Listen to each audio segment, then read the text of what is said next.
Hi, Life Group leaders. Welcome to the LG Resource, as we like to call it. And we are in the second week of a series called In God We Trust. So I'm here with Jim to talk about that. The title of the message last week was Pleasure is Fleeting. So obviously pleasure was kind of the focus and, how we think about that and respond to it. So what are we going to turn our attention to this week, Jim? Second aspect of it, again, focusing more on the issue of who God is, not about money. Sometimes I think we can get into trouble. So when you're thinking about this with your life group, remember that we're not asking, the first question's not, what is your car? How big is your house? Those are all symptomatic. And so sometimes it's like when I take my kids to the doctor, they've got a fever. Well, that's really not the problem usually, right? Something underlying it. There's something underlying it. We got to get to the heart of the matter. So that's why we're even not even trying to argue about all of the bad sides of things. So in your life group, we're trying to focus on the positive aspects of it. So right. Pleasure in God is the greatest pleasure, therefore focus there. So that was last week. This week we're going to be dealing with the illusion/temptation on the issues of control. Because money, if we were to, kind of the metaphor that we're going to be using, and I was in Steve's office, we came up with this together somewhat, right. was if last week, let's say we were to describe life in terms of a boat, we would look at this pleasure ideas. The love boat. The love boat. That's it. And so that's kind of how we think about it, right? Like if I go on this boat and I spend, then I can experience this kind of pleasure and I'll be happy. And, that's kind of that metaphor or that particular concept. And if we were to talk about this control issue and the dangers of thinking that we're in control, our analogy when it comes to boat is... I believe it's a battleship. No. What was it? Titanic. Oh, that's right. Titanic. That's right. The illusion of control. The illusion of control. Yeah, it's not the reality. Yeah, here you have this unsinkable, right? And, well, I mean, a battleship would have some similarities too, but it's the idea of here's this unsinkable ship. And I love the one line from the movie itself was when they were talking about, I don't know if you remember this, in the scene, there's a bunch of people sitting around the table and somebody's very pompous and he's saying, listen, this is He's the guy who designed it. Yeah, well, no, the guy who was arguing said, listen, this is unsinkable. The guy who designed it says, sir, I assure you, I built this ship and it can sink. It can be sunk. That's right. And so that's the concern that I think we need to discuss, is that when we talk about pleasure, I think it's very noticeable for us to go, that's bad. So last week, everybody's got, I think, kind of like a stitch of guilt in us. Man, I really am a pleasure seeker. I really can be selfish with my money and spend it on pleasurable things, and I spend it foolishly, right? We all go to restaurants and buy food that we probably have at home. We go out and we do all these different things, right? The one thing that is harder to get through to people is that there can be a control issue that we go after and that we focus on that can be a different kind of dangerous.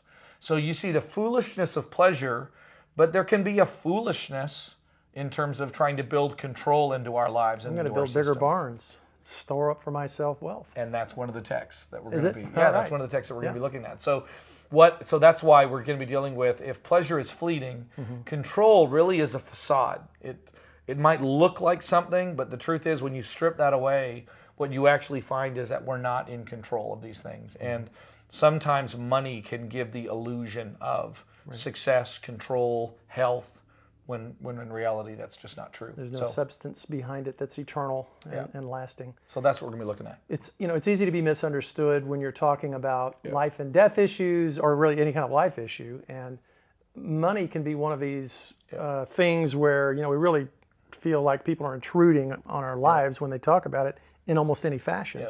So the potential for being misunderstood is certainly there. Like, how do you process wanting to be rightly understood, and how do you approach it from that perspective to avoid people taking an idea to its furthest extreme, which is not an appropriate way of understanding the Bible's view of pleasure and control in these things. That's one of the things that we are going to, that's why an extra conversation can be healthy. That's why paying close attention to what the biblical texts are, and instead of me just giving my advice, but saying, hey, you take a look at Matthew 6 and see what Jesus teaches. You look at the text of the parable of the rich fool in Luke's gospel and take a look at this and see what it says. So I think that helps us. Instead of it being Jim's thought, I have a lot, kind of a greater level of comfort when I'm directing people to biblical ideas. And so I would even say, as life group leaders, don't hesitate to direct people to the biblical text and say, you read Matthew 6. Like, if you're misunderstanding me somehow, let's look at Matthew 6 and come to a mutual understanding. So, last week I tried, I don't know if I achieved it, but I definitely tried to explain that pleasure in and of itself is not the problem, that there's a lot of God-intended pleasure that we should have with our wealth, right? It's taking it too far.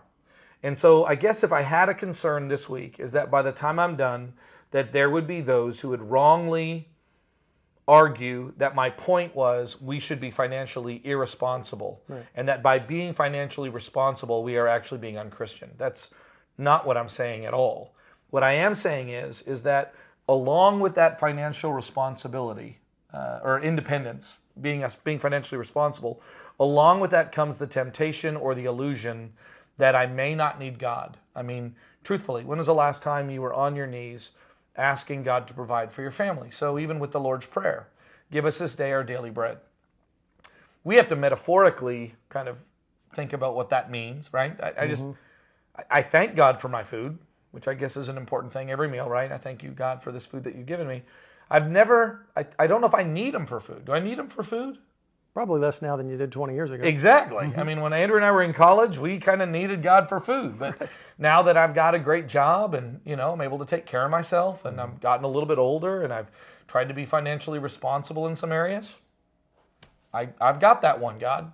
And so think about like how much, when I say like, God, what do you need them for? Some of us are down to certain health issues, which we still might actually rely more on infrastructure, worldly things. So that's I guess the fear would be is that people would misunderstand that what I'm asking for is not a level of irresponsibility, but eyes open, walking into the dangers that come along with being financially independent and financially responsible. Yep. My point would be is that to try to go to irresponsible or to try to go to financially dependent, it just doesn't save the problem. But don't think because you got rid of that problem, you got rid of all of your problems. No, you just traded in for a new one. And that's the part that I want to make sure people are aware of. I think we want to avoid idolizing some picture of the future where we've built a retirement that's so large we'll never have any dependence on anyone at all. Yep. And so when the Fidelity commercials come on television, neither are we saying when they're telling you there's a number, right, to maintain your lifestyle, because that's what the world would tell you is you need to save up so that you can live like you want to live. Yeah. Well, we don't want to throw a brick at the television and say that's wrong, but we don't also want to lay aside things God may be calling us to do because we want to pursue that over all other things that might require some sacrifice. Two things that I've seen constantly in ministry is a level of pride where people don't want to accept help, and their families literally suffer under their pride because they will not accept help. But the other one is a pride that I don't need anybody's help.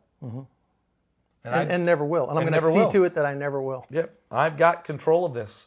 And I want to say, I think when I meet God face to face, I don't think he's going to think, well done. Good job. Yeah. I think you never needed me. Wow. I think he would say, wow, you really believed in a pretty serious illusion there, that your bank account or that your ability to provide really was what caused it.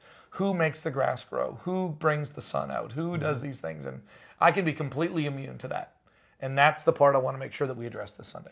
In light of that, how do we best prepare, you think, and how do life group leaders prepare to lead obviously walking through the life group resource would be a big part of it. Yeah. If there's some questions that are happening or not happening, you're not getting an answer to, then I'd even encourage you guys to reach out to myself or to Steve or to Ryan, Vincent, or to, I guess Ryan Vincent's gone this week. Yeah. Paul Weiss, Drew. I mean, really, reach out to somebody and say, listen, we're having some tough conversations on a tough subject, and can you help us out? We'd love to help you. Yes. If I can direct you to a text, it would be, as you're going to notice on the resource, it's Matthew 6, where Jesus gives some very clear warnings about where your treasure is, there your heart will be. And I really think sometimes we will focus that on the greed aspect, but as you look further down through that text, it's you can't serve two. You'll either serve God or money. And so that is, I think, a clear warning to... It says, do not worry about what's going to be happening, but trust in God. And I think a lot of the stuff that we do, Dave Ramsey, and I think he handles the subject very well, okay? Talks about the security gene that women have. right? And they're just their need to have that sense of security. I don't think it's my job to make Andrea as insecure as possible, but I also don't want to make her secure in an illusion. No, you want to inspire her to rely on trusting God. On trusting God. Yes. So that's kind of the Matthew 6 stuff, beginning in verse 19, I think is going to be some good stuff for you to focus on as a life group leader. So that's where I would direct you. All right, sounds good. We look forward to being with you on Sunday, worshiping together, and hearing the message that God is putting in Jim's heart to bring. So we'll see you then.